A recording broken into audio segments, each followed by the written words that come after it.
Okay, good afternoon, everybody. Thank you for being here. Very honored to be here and address ACT-IAC. It's a great organization. So I'll start with a few opening words. It's very exciting to be here to talk about government innovation. Government often gets overlooked as a source for innovation, which it couldn't be further from the truth. You know, this is exciting to get some of the best and the brightest of our government leaders in innovative IT here to tell you a little bit about what's going on in their worlds for healthcare. So we in VA like to say we're at the center of innovation. If you look at the word innovation, VA is right there. So it's the first time I've tried that one, so let me know. In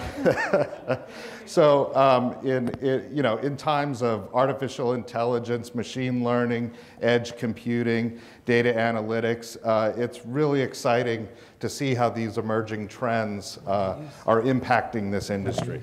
We'd like to talk a little bit today with the panel about how we aggressively pursue these new technologies at scale in a way that improves outcomes both for our mission and for our constituents, the people that we're caring for. I'm sorry, I was looking too down. Can we leverage, can we be digitally disruptive and leverage things like application programming interfaces or APIs to enable data-driven healthcare decision-making? Get the power of the data, get that unleashed and make life better for our constituents. Are we putting citizens, service members, and our veterans at the center of our care? And are we embracing human-centered design of this innovative technology? So we're thinking about how this technology is perceived by our citizenry and our users. So those are just a few of the things that we're here to discuss today. So without further ado, I'm going to ask our esteemed panelists to join me on the stage.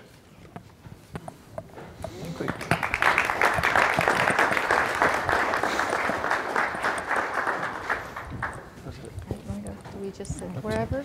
No, I think it's 1, 2, 3, 4, 5, 6. All right. We're numbered. How are we numbered? That's 1. Who's 1? I'm 4. We're innovative, but not.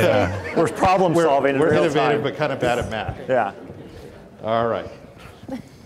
Captain Reeves here. There we go. Oh, there we go. Okay, very good. And we've got one more coming, so bear with us. Okay, great. So we'll go ahead and get started. What I'm going to do is ask each of our guests, thank you, Captain, to introduce themselves, just provide you their name, their title, and a little bit of their background. Sir. Hi, good afternoon. I'm Mark Reeves. I'm the Director of IT Operations for the Department of Health and Human Services. Prior to my current post, I was the Chief Information Officer for the Indian Health Service. Hi, my name is Ivany. I'm a psychiatrist by training. I just started probably about 2 months ago or so within the Defense Health Agency as the chief of the innovation group there. Afternoon, Myklegard. So in VA, I serve as the front door to IT. So any applications that want to come in, we help with intake, architecture. I also lead both of our cloud VA Enterprise Cloud efforts, and then our API initiative. Before that, I came in our Center of Innovation. Hi, good afternoon. I'm Dr. Vanila Singh. I'm from the Department of Health and Human Services, where I serve as Chief Medical Officer, as well as the chairperson of the interagency with DoD VA Pain Task Force, which is part of our opioid crisis, one of the 5-point strategies for HHS. And I've been practicing as a physician in anesthesiology and pain management at Stanford for the past 15 years and been here almost 2 years, so thank you. Good afternoon, I'm Terry Adirim. I have a really long title, Deputy Assistant Secretary of Defense for Health Services Policy and Oversight.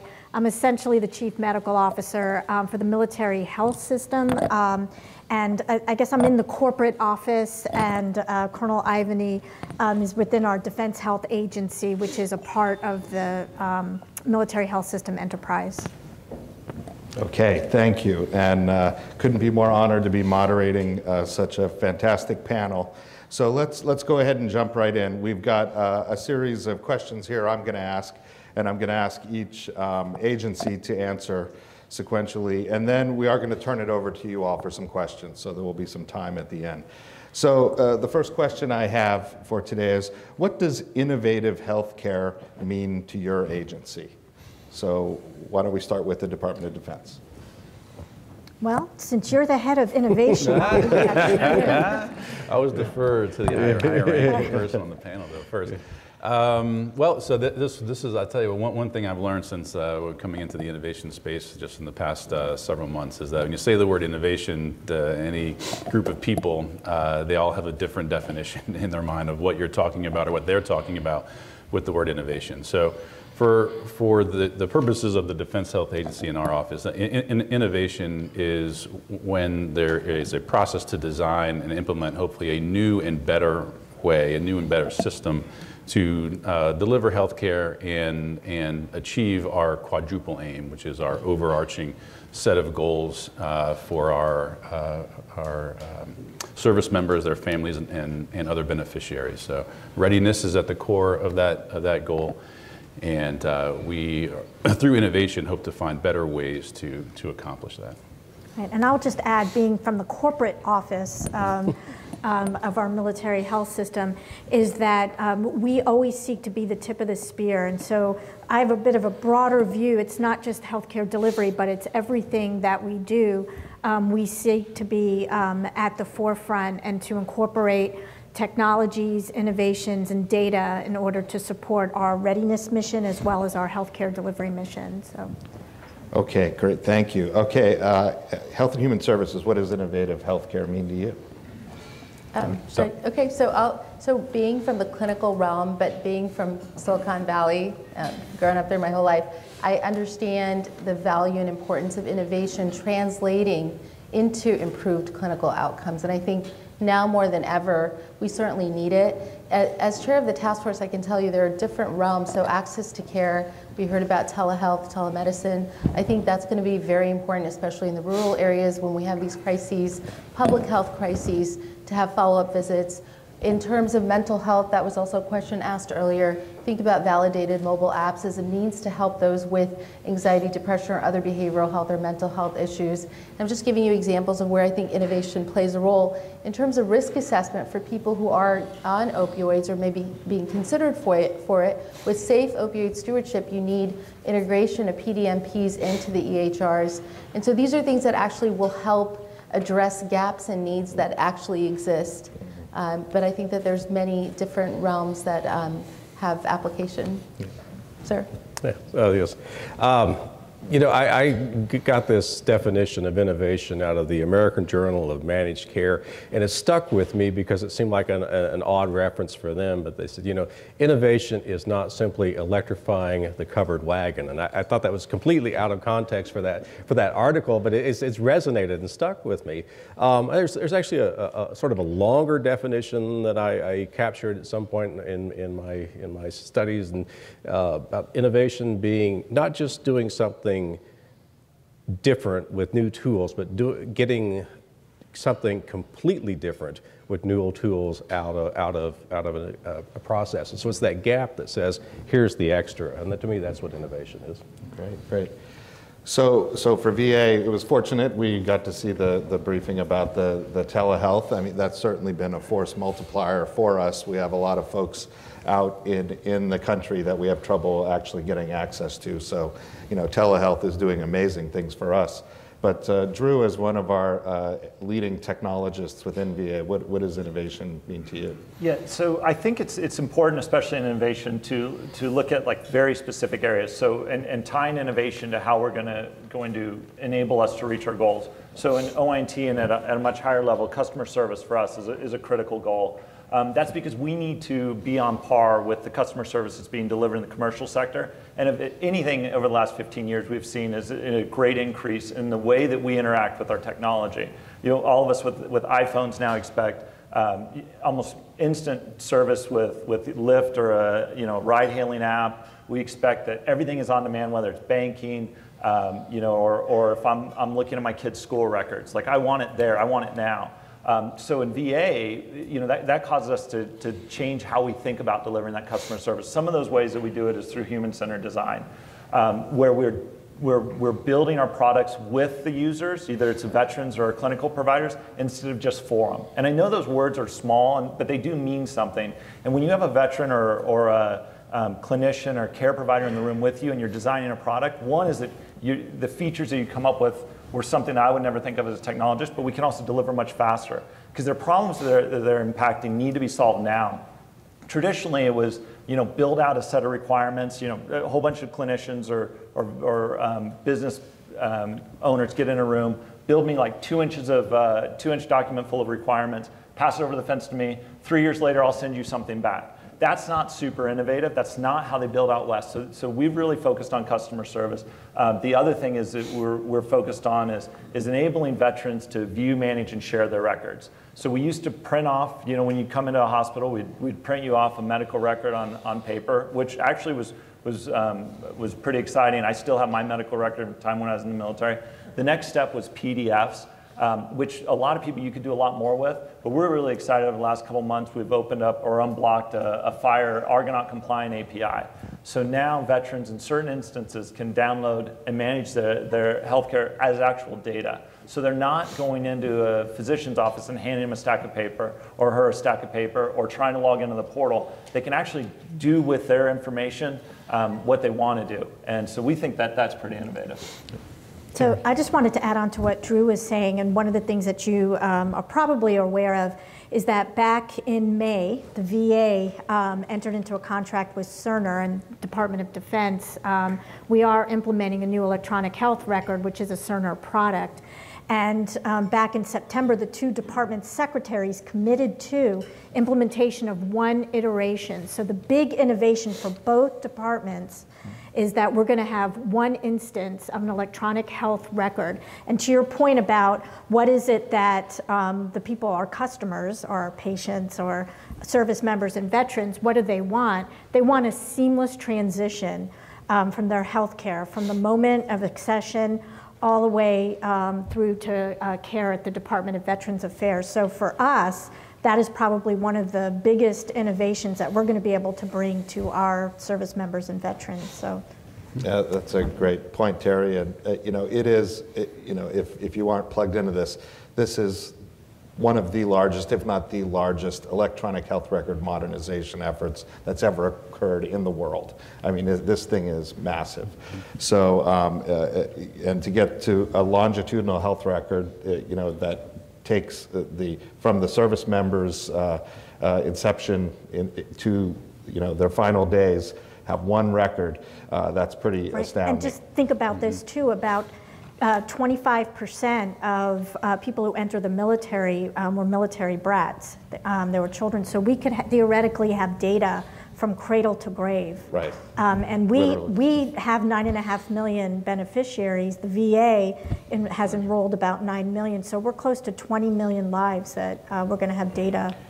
Right, and if we can couple that kind of data with innovative technology like the ability to access that through the health app on your iPhone, I mean, it becomes pretty powerful and compelling that we're really leveraging this data. So great, so now that we've sort of painted the landscape of how we all view innovative healthcare, let's talk a little bit about the barriers that we experience. So what barriers do you experience at your agency that don't allow these innovative emerging technologies to be adopted quickly? Because to Drew's point, we need speed. We need to get this capability out there to our constituents. So let's start with Health and Human Services on that one. So I think it's always resources, right, first and foremost, but it has to be coupled with what is the priority of the day.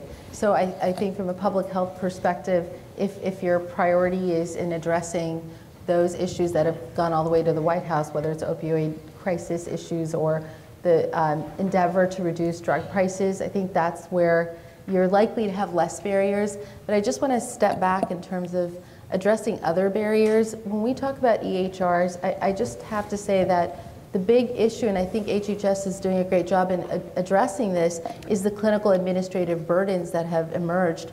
And so with innovation as we go forward, I think you have to really hear what the customer is saying. And that actually can pose itself as the big barrier to the agency as well. Because when the report back is that there's great frustration at all levels, and throw in data privacy. I mean, you know, how many hundreds of thousands of records are being stolen or hacked into? If the innovators, you know, in this health IT realm, because there's innovation in research in the traditional realm, whether it's molecular mechanisms and understanding that, or precision medicine, in order to be successful, ultimately, they have to listen to those issues that are loud and clear. And I think the success comes and the adaptation comes when that need is met. So that would be like my biggest message going forward. Okay. Anything to add? I concur with that, especially, you know, the organizational readiness to accept change. I've spent the last several, I guess perhaps decade, trying to help clinicians adapt information technology into their environment. And it seems like through perhaps the multiple iterations of both the evolution of electronic health records and the integration of other systems, clinicians are sort of crying right now about, you know, nothing is the same today as it was yesterday, and when I try to go see that patient. That's a challenge, and especially when you've got this initiative, hey, we're rolling this new thing out. So you have to partner with your clinicians when you do that. But some of the things from a little more nuts and bolts perspective we've seen, we're trying to find a cloud-ready workforce, if you will, cybersecurity professionals who can support the data sharing in the cloud and the data availability that comes with the cloud. So we'd like to adopt the cloud, but it's a challenge. You need an effective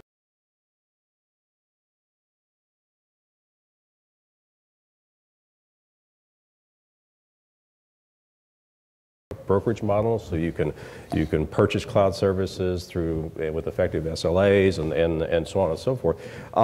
It's just the organization adapting and spinning and turning to be able to take that in and consume it. Mm-hmm. Yeah, I'll use that as a segue to the VA. You know, I'm sure Drew would agree with me. You know, we're finding very clearly that, you know, sometimes the IT is the easy part, it's the change management that is the challenge. And for our electronic health record modernization, that's a big deal. Change management is, and we have a whole office that's all they focus on, is organizational change management. And this isn't even so much the IT folks, it's the clinicians. That's right. So, that's a big barrier for us. But Drew, what else for VA? Yeah, I think, and as we're out talking to people, and especially in the field, you know, you'll see a great solution, and we as an organization prefer buy over build. You know, we want to go with software as a service, PaaS, anything that we don't have to maintain and write code around, for a number of reasons. But as these solutions are presented to me, I'm attracted to 3 problem areas. So one is security, so you got to get an ATO. A lot of these entities that work within healthcare systems aren't used to working with the federal government. And while like FedRAMP is an awesome tool, if they haven't heard of FedRAMP before, it's still going to take, you know, a long time to get them through. So we spend a lot of time early on really educating these vendors on the value of FedRAMP, not just to VA but to others. Second area is acquisitions. Even if you've never sold to the government before, it's going to be a struggle. And innovating around that, while it's not sexy and exciting, like if you can't get something purchased, like the best solution in the world is just going to pass you by. And you mentioned a little bit about the trouble with acquisitions. We're really focused on this pre-10K purchase limit, where we can go ahead and purchase a piece of software, bring them in, start that process, let them get accustomed to dealing with the government, and hopefully pair them up with either, you know, an integrator or somebody else. And the last part is just implementation. A lot of times it's not the technology that's going to fail. We're arguing over SLAs of like, does it have to be 3 nines or 4 nines? And you know, like that's a great place to be in when you're in technology, and they've already got roadmaps and all that, but it is the organizational change management. We can't get enough talent in fast enough that can deliver these solutions, so we're always looking for talent. We're looking for the culture to change even faster, and I know that everybody says, you know, government never changes, but being on the inside, like the culture seems to be changing all the time. But you're always driving that. So those are the 3 areas that I think we're like really focused on. Yep. I just want to echo something that Drew is saying, that But I see them as opportunities, even though they do seem to be barriers. And one of them is the cybersecurity. And I know for the Department of Defense, in our engagement with the VA, we, for all kinds of reasons, are more cyber secure. But this is an opportunity for the whole healthcare field. We could help drive the cybersecurity to other places, from the VA to other parts of the healthcare sector. So that's number one. Number two, change management. You can't say that enough. It's really tough because when you're implementing a new electronic health record, you're telling practitioners, physicians, to practice differently. And that, I think, for us has been a really tough thing and a lesson learned that we're trying to convey to the VA. Same thing, acquisitions. Can't say that enough. That does present barriers, but also presents opportunities. And last but not least, I think one of the things that we have found, but again, could be an opportunity, but has been a challenge, has been in devices. As we've been doing our implementation, we've found that there's a good number of devices that either their ATOs expired or their ability to interface with the new system has been problematic. I'm not a techie, so if I say something like that. But there are opportunities, though, for the industry to move towards being able to interface with our current system. So. Yeah, and I would just add, I think there are two other factors from our perspective. One is that up until very recently, and still the transition is going on, within the military health system, there's been 3, and then if you count the National Capital Region, 4 separate healthcare systems in many ways, sort of run by individual services, run by the Surgeon Generals. And while that had certain advantages, the decision by Congress has been to merge those into a single healthcare system. So that the opportunity to leverage across the entire military health system as a single entity, spreading technology along with other best practices, is a huge opportunity now that sits in front of senior leaders and everyone else involved. The other component that I see changing now that has been a hurdle is the overall, I think, culture and level of comfort with interface between those working on the military health system side and the corporate sector. So there have been forays into this area now that are fairly well established with DIUX and other type of entities similar to that, that are using new authorities, OTAs and others, to form partnerships in a more agile manner to inject technology and other practices within the military health system in a much more rapid and agile manner and on a scale that I think we haven't seen in quite some time, both in health and then other areas of the DoD. Yeah. No, all good points. And just one last interesting angle on change management that I've discovered is that it's as much change management, like I said, with the technicians, the technical folks, and the clinicians and the customers. But we've found, as IT provisioners for our agency, we have change management to deal with our customers, just in terms of helping them understand how the agile process works. Most of our customers are used to a waterfall, big bang development and design approach, and they're still getting their heads around this innovative agile approach where, hey, we want to give you small bursts of capability to get some usability out there quickly to you, and it can lead to a little disappointment if they're not expecting that. They're like, well, wait a minute, this only does one thing. What about the 6 other things I want? And it's educating them that you'll get all that, but we're trying to give you what we can, at the front end so you can innovate more quickly. So we're grappling with how to, get our customers up to speed on how agile works as well. So okay, great. We'll go to the next question. So now that we've talked about some of the barriers, I'd love to hear your thoughts on some examples or case studies of innovative technologies that were a success in your organizations, where you've had, say, improved operations, reduced cost, better service to your customers, or is there an innovative program that failed and that you learned from? Because there's the notion that, especially with Agile, don't be afraid to fail fast, fail often, and then go to the next iteration. So was there an instance you'd like to share with the group of where there was a failure, but you learned from it? So we'll start with the VA on that one. So I'll highlight a success and then a failure. So one of the best successes I think we've had in the last year is the transition from vets.gov. How many people have been on like vets.gov or va.gov? Like that's our like key homepage. Like if you want to find out what VA is, you'd go to va.gov.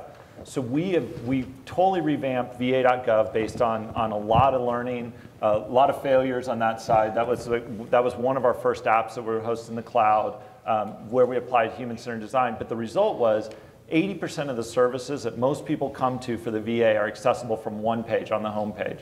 And then if you work your way through, we've been able to integrate a lot of underlying systems in a seamless way. So even though we may be running like some JavaScripts and stuff in the background, and though we make it all look seamless to the veterans. So like that's really innovative to have a base core homepage in the government that's cool and that's highly utilized. We've seen 30-some% increase in like the number of healthcare, and I'll get some of these numbers wrong, but 30-some% increase in the number of health or benefits applications through our site. We've seen like 200% increase as we move features over from old websites into there around like 311 or just basic search functions. So that's like a super exciting way that we got there. Now, the other side, when we talk about like the failings, they used a term yesterday. We were on a different panel, and it was run, fall, crawl. So one area where we've been doing that is around this movement to PaaS and SaaS and IaaS. Like moving to the cloud sounds easy. Like, hey, I'm just going to shift like my workloads from on-prem to the cloud. But there's a lot there that you have to do underlying. Most of your apps need to be rebuilt, using native cloud tools instead of just lift and shift. Like in building that in a culture of constant change while you're trying to continually deliver apps. We've definitely started out running and then falling. I think we're back to crawling now. So as you're moving to the cloud and everybody else is feeling this pain as well, like it's a good place to fail and then learn quickly from. Great. Okay, DoD, how about you? Successes or failures? Maybe jump off and. Okay, so, well, I was just going to give a more general observation. I've only been with the Department of Defense for 2 years.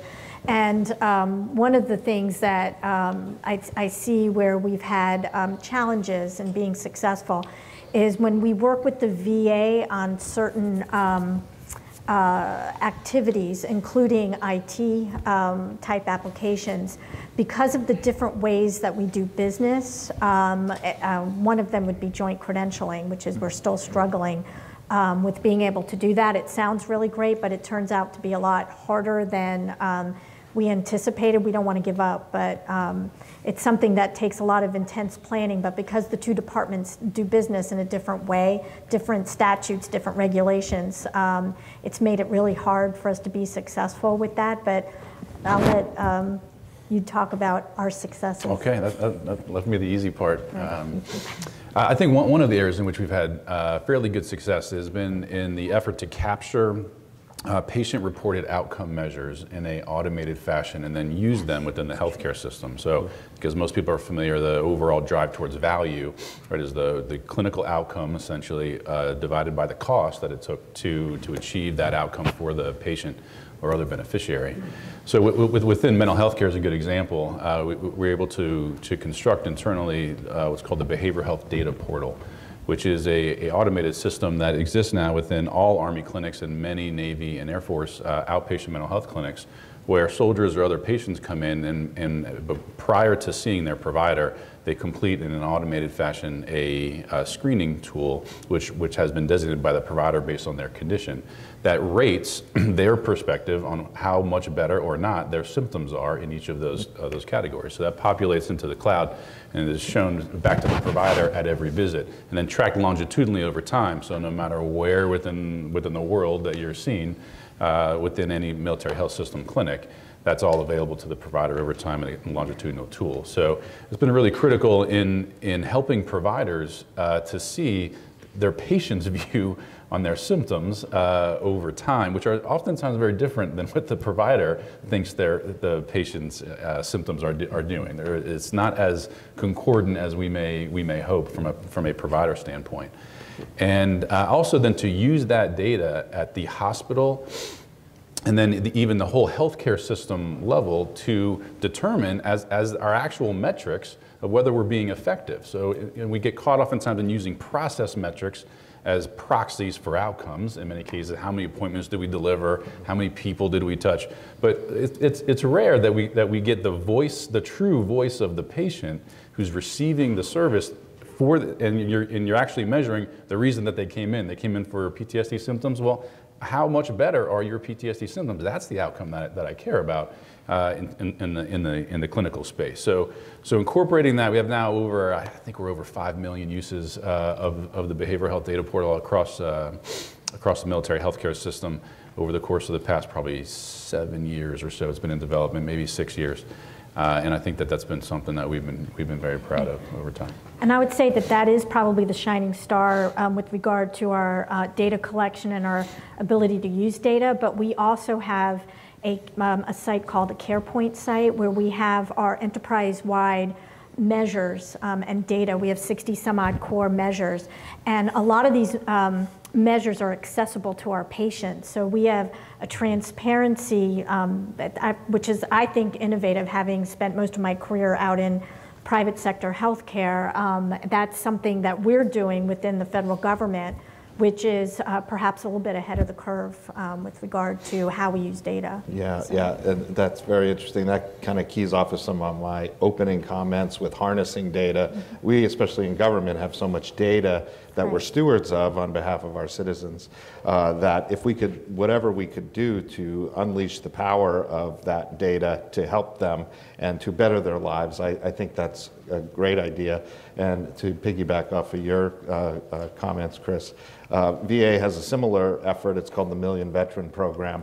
And we are enlisting the voluntary support of our veterans to share their health data with a data repository that we have that we're going to unleash supercomputing capabilities on. We partner with organizations like Department of Energy on supercomputing processing time. And we're using that data to help with diagnoses, looking for markers based on certain behavioral activities or certain health aspects or physiology to see if we can find precursors for certain types of conditions or, so the data, this could be very powerful and this could end up making veterans' lives better and help them get ahead. Right. And I think that's really important, the Million Veterans Project. We're also partnering with you all on that.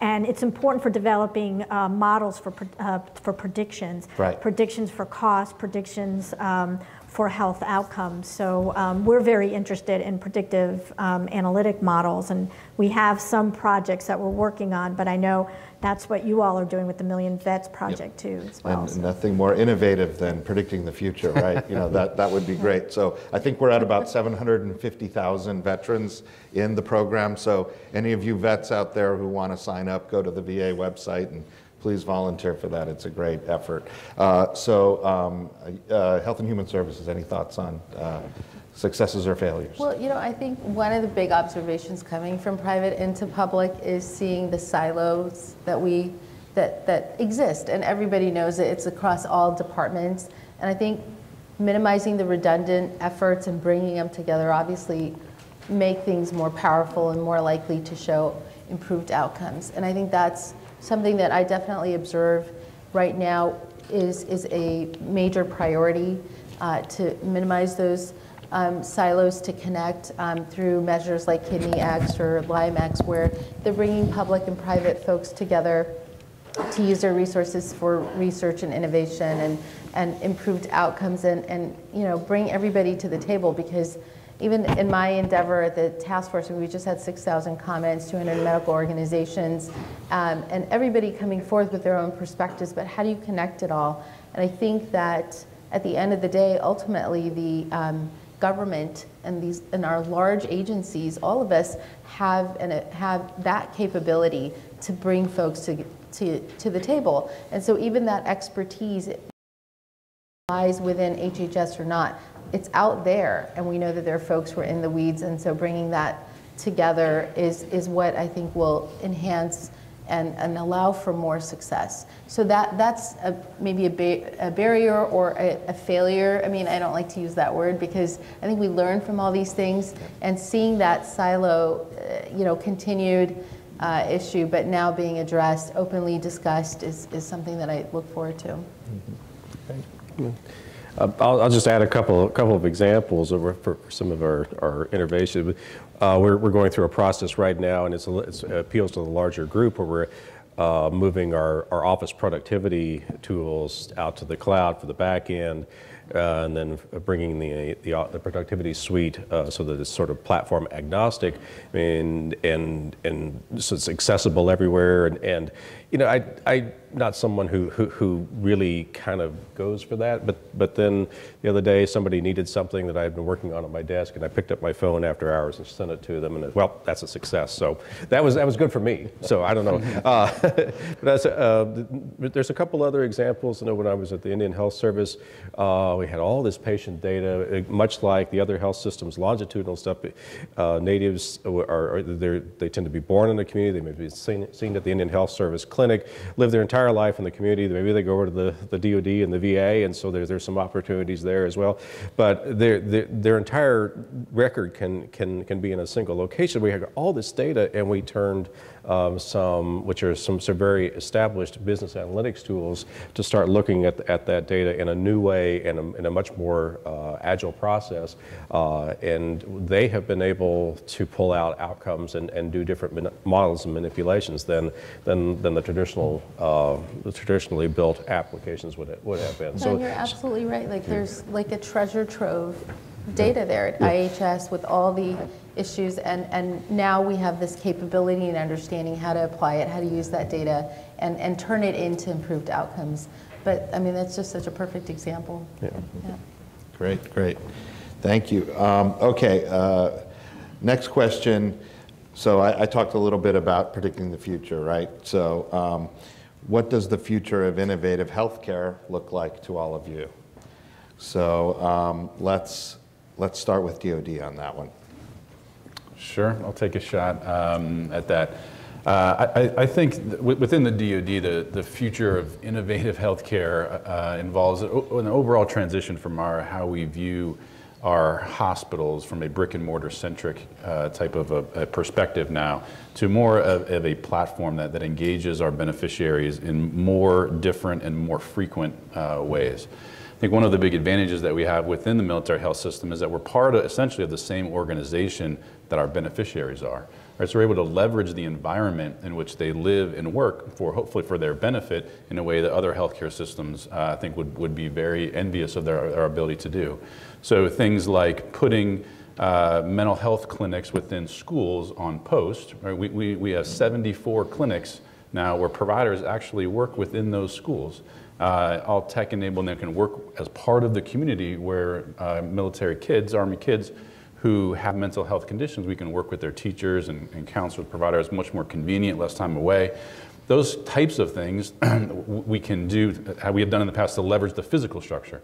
We can also leverage the virtual environment that our soldiers and their family members, other service members live and work within, because for those that are on active duty, in particular, we are part of the same system. I think most healthcare systems, would like to do that. You see that same kind of movement we're using drugstores now, for example, or other healthcare systems using drugstores as front doors to a healthcare system, or other things like that to try to penetrate into the community in that way. And I think that we have more opportunity there in an innovative space than we have currently taken advantage of. Yeah, and I would just add that we're really using our MTFs to integrate more into the local healthcare system, so that it's a seamless for our beneficiaries. There'll be a seamless, going back and forth depending on what their needs are, and we're really working towards being able to make it that seamless through same-day appointments. We're not there yet, but I see that in the future. I see us leveraging our telehealth capabilities, and we do have. We call them centers of excellence, centers of mediocrity, whatever, but we have them all over. We just have to really put it into a big strategy and incorporate it into our approach, this seamless approach from community to home to the MTF.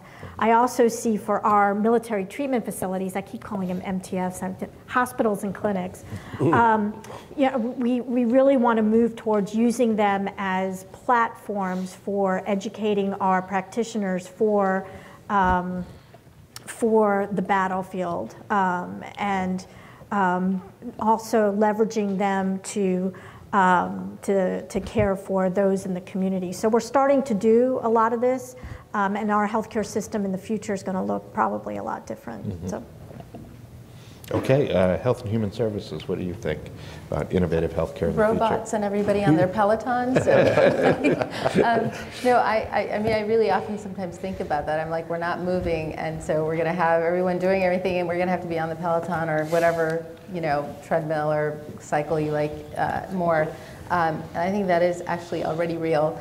But seriously, I think that, I mean, there's so many aspects to it, but when I think about individualized patient-centered care, because each individual is unique in their genetic makeup, their environmental, cultural, and all beliefs. Each one person, even if they have the same diagnosis, responds differently and whatnot. So I think a move towards precision medicine, and I can see where AI, machine learning, even blockchain perhaps may have some input in helping to flag and figure out really what are the right treatments for people, and whether that's in prevention and wellness or in disease management, and to see that extend lives and make a difference in terms of keeping and restoring function, capabilities.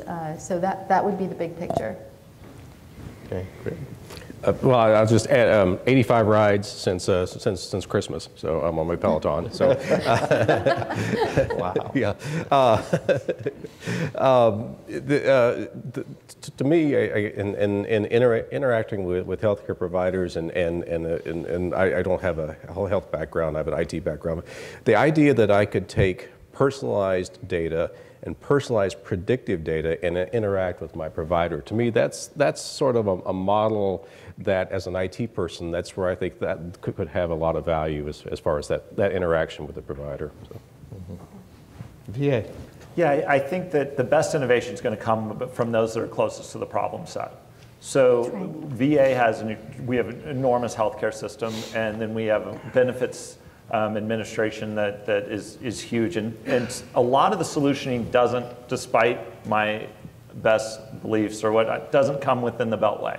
Like, the smartest ideas are out there in the field with people treating veterans every day, where they're taking their claims in, where they're understanding the problems that slow down that process from being a better experience. So, and every time that we travel out to the field, like, I'm in awe of two things. One is how many great ideas are out there, and two, how hard it is to get those ideas either built within an organization like VA or scaled. Like, if it's a great idea and that we need to scale it as fast as possible because it's addressing a particular need we have, getting that to market faster is something that we're always working on. Some of the ways that we approach that is we've built an Innovators Network.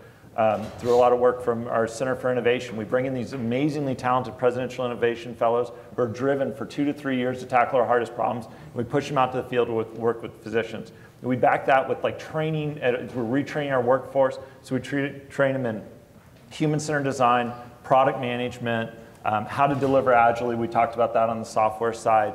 And how to think like the people that are going to be building their products. And lastly, because we have such great resources and we've been blessed, with such a good mission, we're able to now direct resources and fail quickly in areas. I'm able to auto provision people for cloud credits up to $1,000.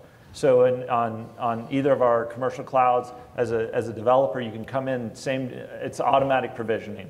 And with $1,000, with the right training, there are all of these great ideas that can be tested, and that incubator out in the field can just be happening all the time, over and over. And then as we pick those up and highlight those, we can bring them in, make them a little bit probably more secure, a little bit, refactor some of the stuff they're doing, and then apply them to a much larger problem. Great. Okay, thank you all. That's the last of my prepared questions. So we've got about 15 minutes left, so we'd definitely like to hear from you. Do we have some mic runners out there? So the question I have is, we've got innovation, and I suffer the same things as CIO of Canadian medicine. There's 50 people on the bus with a brake, and there's no one on the bus with an accelerator. And every morning we get together and honor the policy that keeps us from succeeding. We bring it out, we raise it, we salute it, we pay homage, we put it back on the gold box and bless it at night. And the policy is created somewhere along the line. As I used to say, we were building a kick-ass 8-track. It was amazing. And even when we were doing things to date it, when we were trying to put in wireless systems, they would be rejected in the bids because they didn't have a wiring plan. You know, we're stuck in that paradigm of what we know and where we are. So my question is, and for DHA, there's 600 MOGs, POGs, BOGs, GOGs, things to go through. And everybody looks at a problem for 4 years while they're trying to make a decision. So how as the leaders can you undo that? We talk about innovation, bring it to policy, make it happen, put it in a pilot. And then when it gets through the governance model, 36 months. Okay, I guess you haven't heard, but we redid governance 6 months ago. We got rid of all those odds-pods, blogs. Right. And again, I'm not challenged, but I just met with 4 of the colonels, and they said, not challenged. We're still stuck in it. Right. So my question is, if they don't even know that it's not stuck, but FedRAMP, 13 months, RMF, no support. How do, Mark and the VA, or how do you get past this? Because innovation happens and it's gone. How do you fix that? Because that's what's killing us. Right, it's the culture of the Department of Defense. And I think Colonel Ivany said it, that we have a federated system in the military health system where there's 3 departments and they're have to be the deciders. And governance used to be where everybody had to agree. We got rid of that. There's no longer this consensus kind of thing. There's the deciders and we move on. So we're hoping that we're going to see some more agile and quicker decision making. But I think it's the nature of our health system where everybody has to agree, everybody has to weigh in, and there's good points to that too. I'm not saying that in a pejorative way, but that's the culture that we're in right now. I think as we move towards the Defense Health Agency having administration and management over it all, including IT and some of these other pieces, we're going to see that more agile decision making. And I know myself, I'm not in DHA, I'm in the corporate office. I have encouraged them to really look at their decision making and how they do it so that they can empower their people to make decisions and move away from this multiple layer of, so you've hit a chord here because this is why we redid governance. But by having one agency that does it for the whole system, I think we can be more agile. We can reduce variation where variation is bad and then be able to spread those good things that we want to spread a little easier. So I don't know if that answered your question, but it's actually more discussion point. Again, yeah. Okay. Yeah, I think so. I think that it ebbs and flows. So I was in the military during the ramp up in Iraq, and we saw rapid problem solving. Like we would literally see things that were being tested here in country, and within like a month, or I'm sorry, here in the U.S., and then like a month later it was in country. And that doesn't happen through like a great government. Like there's no governance in that, and you're driving. And then what'll happen later is that problem will be solved, that was clearly identified that knocked out all those blockers, and the governance will grow. And that happens, Walmart, I think they had like a chief red tape officer. It happens in the commercial in where you were talking about in Silicon Valley, in your experience, they just quit funding them. Theranos was hot. Everybody thought that that is such a good example. Had like through a drop of blood that solved a lot of really hard problems. Turned out that wasn't the case. and they lost $10 billion in market value. So we do, as a capitalistic economy, work through that. We don't have the same incentives, though, in government, so we really do depend on a change in culture. And from what I've seen, like I guess I've been lucky when I joined the military. Like it was really fast, innovative time. At VA, we've got great leaders that take a lot of top cover when I do dumb things, because that's really what you're asking for is like go out and make these mistakes and then try and learn from them. And then the more talented people, though, and the more compelling of the problems and the more clearly they articulated, I think you can push through that governance. But it's really hard to just say, I'm going to reduce a step from 20 to 12, because I really feel like the paperwork and everything is all the same. And unless you can measure it and elucidate where like that problem is, like, that's a tough one. Yeah, and I'll just throw in too, because I think it's a really good point. And when people talk innovation and innovative technology, they don't often talk about the policy, and because it's not as cool and sexy. But really, policy can make or break any kind of innovative effort. And people routinely in government underestimate the power of policy to normalize practices across an enterprise, but also to bring things to a screeching halt.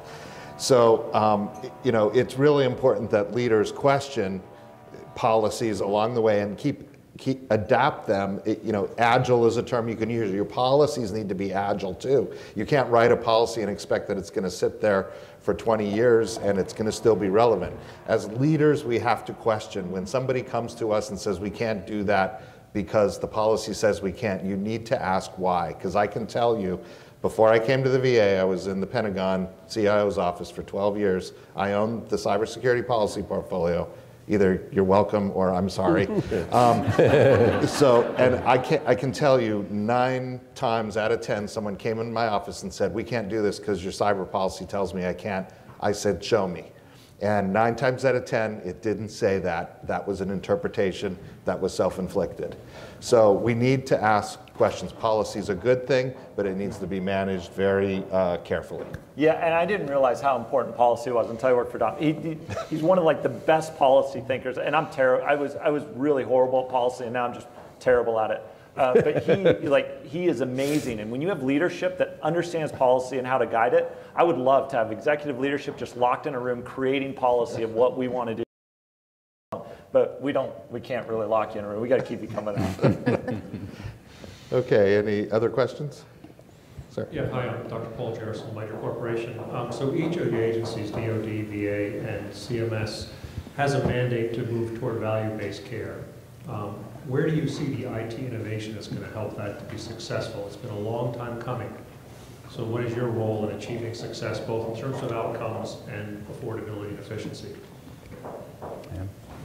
Yeah, I can throw part of that in. I think I mentioned a little bit before, but part of the role of IT is to capture actual patient outcomes. With the use technology to bridge towards to our patients and our beneficiaries in ways that we haven't previously, and that depends on technology in many cases. So whether that's you're tracking, again, I mentioned tracking the number of symptoms a patient has with PTSD, or whether you're tracking their daily activity in another area, when they went back to physical training, all that requires the collection of data to make that meaningful on the healthcare system side. The other, though, that I think is still a struggle in many cases, it is critical for value, is to truly understand the cost that goes along with the delivery of a piece of healthcare that created a certain outcome. So there's a bit of a black box, right, in terms of how you count all these things. So there's time-based accounting and the things like that are oftentimes complicated and very difficult and too complicated for the user level to really try to figure that out.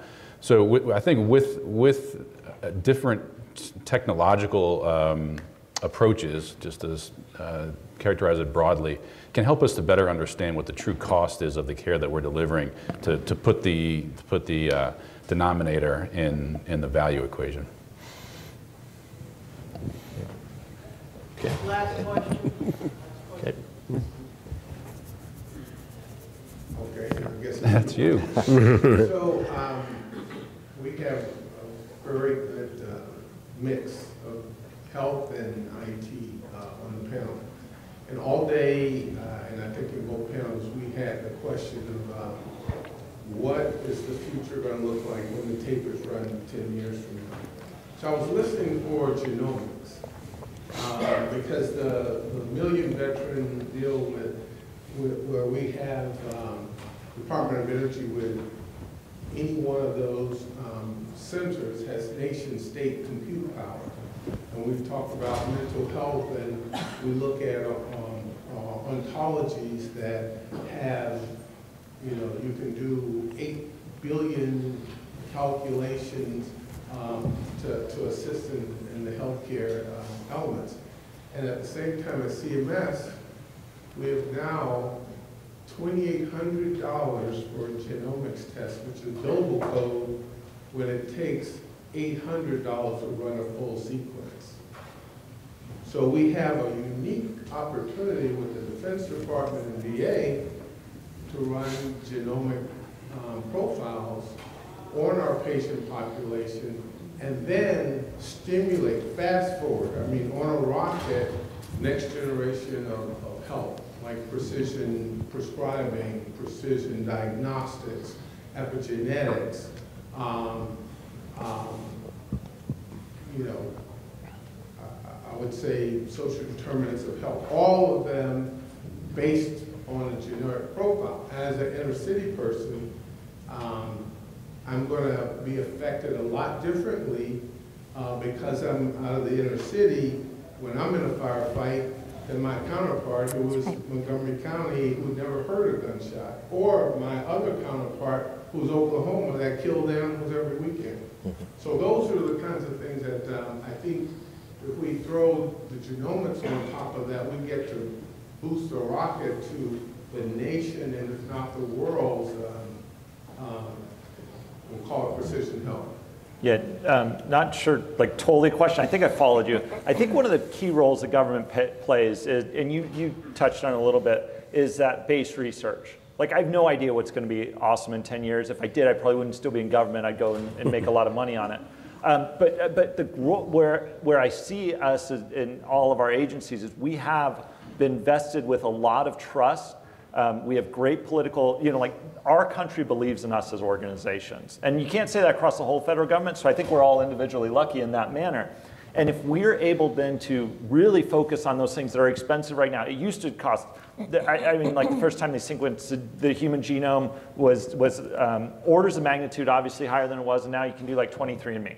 So the more focused we are on those projects where it needs government, it needs the big resources, and the people that are dedicated to bringing those costs down so that everybody can experience it, I think that's a winning formula, regardless of whether it's genomics or machine learning or any of the other areas. Well, I'll just step in. I mean, I think I'd mentioned precision medicine or personalized medicine earlier. My background is in molecular and cell biology and economics, but really when it comes down to it, we are at the cusp and already are demonstrating an ability to consider treatment of rare diseases, not just the common diseases that we are already with cardiac or diabetes or, you know, all kinds of issues that afflict us as a nation.